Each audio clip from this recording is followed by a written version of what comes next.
Over a dozen small and big rivers flow south to the Tarai from Churi Hills in Kailali and Kanchanpur districts in the far western region of Nepal. Mohana is one of them. It looks calm and restrained most days of the year, but when it rains, the river swells.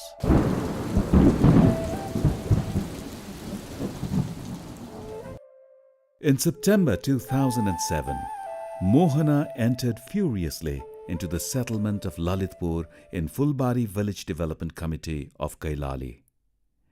Many households got displaced. The flood came again next year and again after 3 years. In 2012, the whole village moved out. पहिला त हाम्रो यहाँ कति 70 घर थियो अनि 64 मा आयो 65 मा आयो 66 मा आयो 67 मा 68 मा पुरा गाउँ विस्थापित भयो अब कोही जग्गा किनेर त्यो पारी के गाउँमा कोही धनगढीतिर Dodha River and its tributaries in Kanchanpur district cut through the settlements and caused extensive damage during the floods of 2007. Half the village of Tilki got displaced. Several hectares of arable land in Dekhat Bhuli and Shankarpur village development committees were turned into sandy beaches, rendering many farmers landless. बाढी आयो त्यो बाढीले चाहिँ यहाँको उर्वरा माटोमा बालुवा थुपार्यो बगरे माटो बनायो र त्यसमा चाहिँ धान बालीको कम उत्पादन भयो. Such disasters made people not only homeless and landless but also affected their livelihoods ruthlessly. Disaster risk reduction programs were focused more on building capacity of the communities to prepare and respond to disaster.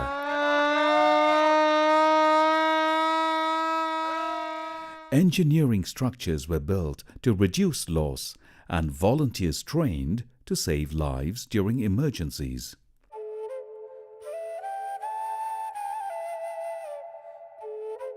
While capacity improved the systems protected in the short term, often communities did not sufficiently maintain their efforts post-program as they did not see any incentive in it. बढी गरी focus के हुन्थ्यो भने त्यो ढुङ्गाको जालीहरुमा या जैविक तटबन्धनमा तिनैहरुमा मात्र focus हुन्थ्यो. Combining market system development approaches with best practices of community-based disaster risk reduction, a sustainable disaster risk reduction approach directly linked to economic security has been tested. Facilitating links between community, public and private sector, Mercy Corps is implementing nexus intervention that both mitigate hazard risks and provide economic incentives. In consultation with public sectors, private sectors and community, Managing Risk through Economic Development Project of Mercy Corps approached vulnerable communities living in these riverbanks last year with an idea to plant sugarcane in riverbanks to control soil erosion and generate income. यहाँको जिल्लाको जम्मै DDRC का जति पनि हाम्रो आबद्ध त्यो भित्रका संस्था छन् त्यस गोलमेच गरेर हामीले यहीँको होटलमा एउटा सम्मेलन गर्यौं र हाम्रो जिल्लामा कुन चीजबाट आर्थिक पहल र बाढीलाई पनि जोगाउन सक्ने र त्योबाट पनि आर्थिक पहल हुन सक्ने भनेपछि त्यो चाहिँ अब तप्पडहरु छन्. त्यो तप्पडमा के हुने भयो त या दुईटा चीज हुने भयो या त के हुने भयो भने बेमौसमी तरकारी हुने भयो. बेमौसमी तरकारी भनेको 1 महिना 2 महिनाको लागि मात्र पाटमा हुने भयो र एउटा के भयो भने सुगर केनको पनि यो राम्रो प्रबन्ध छ.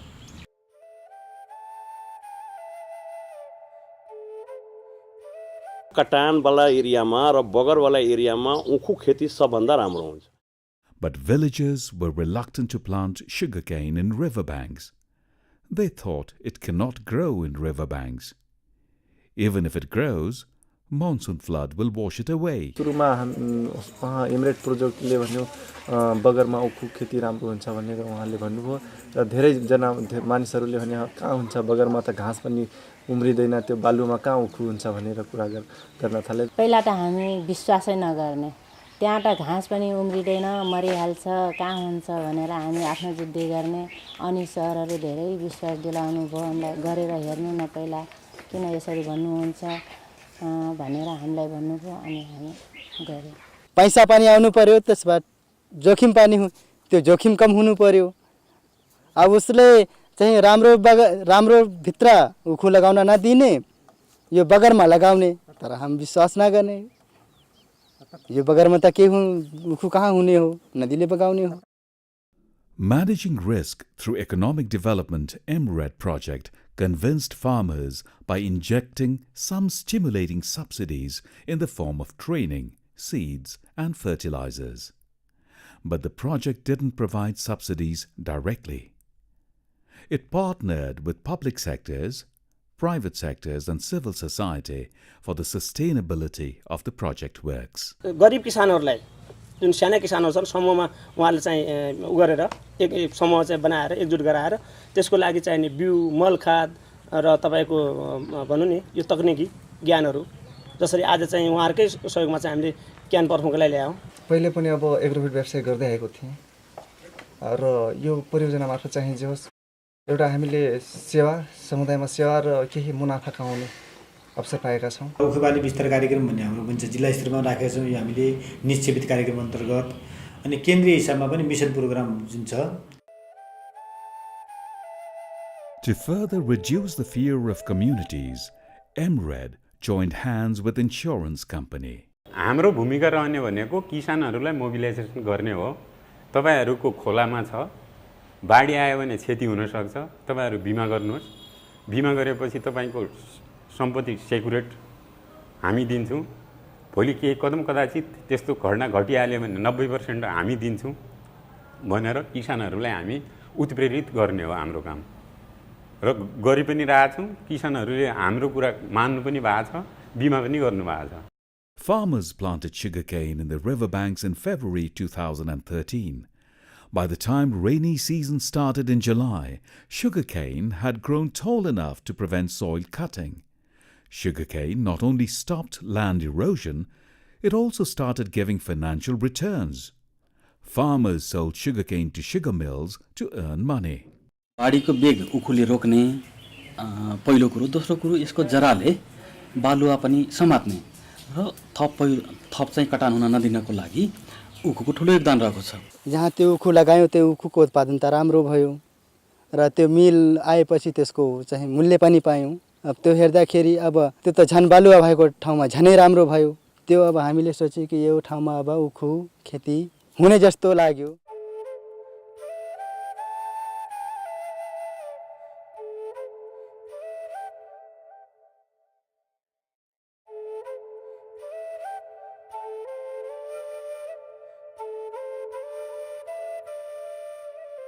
In Lalitpur, a Fulbari Village Development Committee, a good chunk of land lost to the river in the previous year was reclaimed due to sugarcane plantation. Farmers even started to return to their land when the land was reclaimed and the soil turned fertile.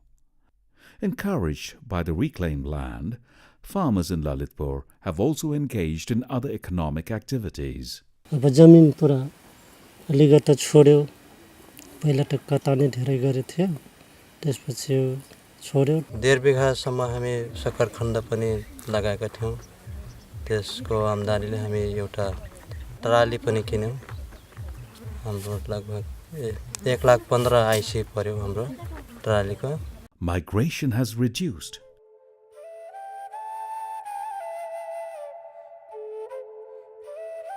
पहिला त अब एमरेट लागेको थिएन। त्यस बेला हामी India पनि जान्थ्यौं।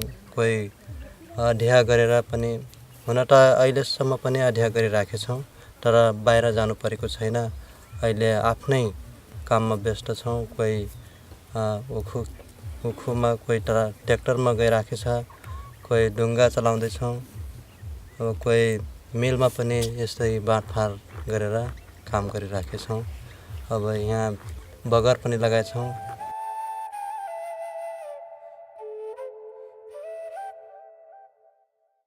Farmers in Parsia of Kanchanpur are also positive on sugarcane farming. Now they are not scared of the loss because of the provision of insurance. 11 कट्ठामा उखु लगाएको थियौं। 5-6 कट्ठा जति मेरो नोक्सान भइदियो। अनि बिमा कम्पनीमा जाँदा बिमा कम्पनीले 20,000 रुपैयाँ दियो क्षतिपूर्ति।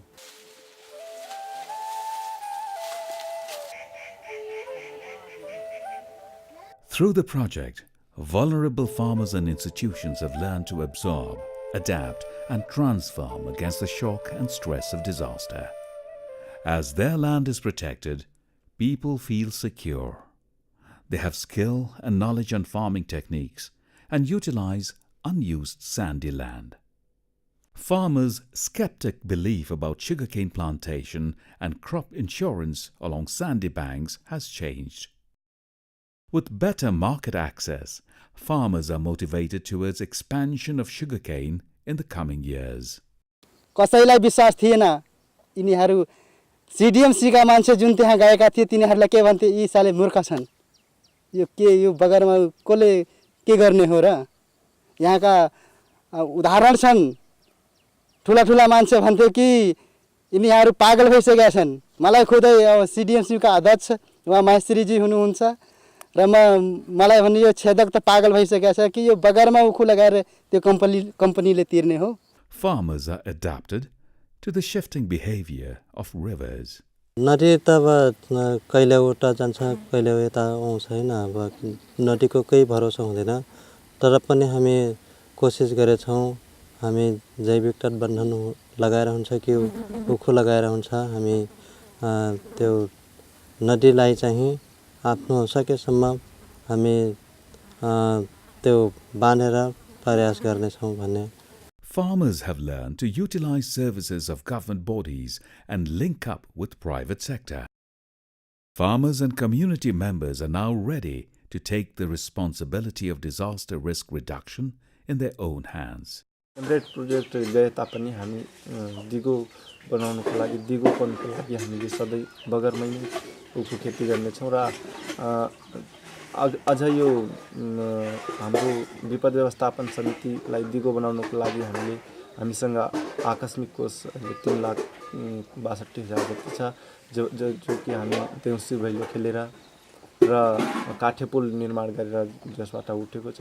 त्यो मानौ वहाँ गए तापनि हामीले सानोतिनो विपदकाल वितरण क्रियाकलाप र समाजलाई उत्थानशील बनाउनको लागि हामी आफै सक्षम छौँ। यस्तो लाग्छ कि बगरमा मैले निजी जस्तैमा आफ्नो व्यक्तिगत रूपमा 10 बिघा जति उखु पनि लगाऊँ, बिमा गरेर लगाऊँ। क्षति भयो भने हामीले बिमा कम्पनीबाट पनि क्षति पाउँछ। राम्रो भयो भने त आफ्नो लागि पनि हुन सक्छ। राम्रो फल्ने रहेछ उखु त बगरमा बलुवामा। अहिले त धेरै राम्रो लागेको छ सर हामीलाई, किनभने पहिला त त्यतिकै बगरमै छुट्या थियो। आजभोलि चाहिँ हामी यसमा रकम फलाउन सक्छौँ भनेर हामीलाई विश्वास भइसकेको छ सर।